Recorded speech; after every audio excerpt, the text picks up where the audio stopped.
داسې د دې د کیګل ایکسرسایز په حوالې سره چې کومه ویډیو پای کې ډاکومنټ کړی دی، د دې د خبرې مطلب دا دی چې یاره کله ما کیګل ایکسرسایز شروع کړو نو په شروع کې ماته درد کېدلو، خو ما بیا هم پرېښی نه دی، خپل ایکسرسایز مې جاري ساتو. بیا چې څونه ایکسرسایز ما کوو نو بیا زما درد ختم شوی دی او ډېر زیات مطمئن یم او ډېر زیات ښه شوی یم ورسره.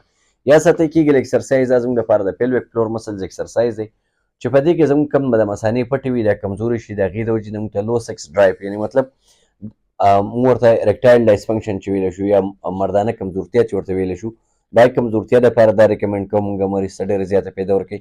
دویم په دې کې د دې سره سره موږ ته چې کله پریمیچور ایجیکولیشن کېږي، یعنې مطلب چې یو انسان کله د سیکس په ټایم کې د هغه چې کوم ټایم وي د ټایم کمی ورته راځي، یعنې پریمیچور ایجیکولیشن کېږي، نو په هغې حالاتو کې هم ډېر زیاته فایده ورکوي.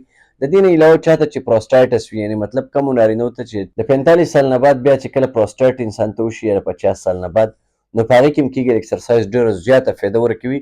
هغه چې کوم پروسټایټ انلارج شوی وي نو د هغې په ریډیوس کولو کې یا په کمولو کې ډېر زیات هیلپ ورکوي. هیمورایډ چې ورته ویلی شو یا بواسیر چې ورته ویلی شي، نو په بواسیرو کې هم فایده ورکوي.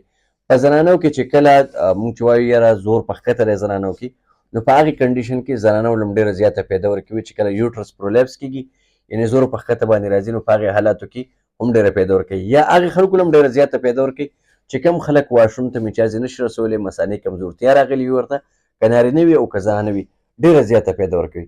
نو که تاسو ته څه مشکلات وي کیګل ایکسرسایز سره ستاسو څه واسطه راځي او تاسو دغه مسلې وي چې کوم باندې موږ بحث وکړو، نو پر پروفایل کې لاندې په کیګل ایکسرسایز باندې مختلف ویډیوز موجود دي چې موږ اپلوډ کړي دي، هغه هم کتلی شئ.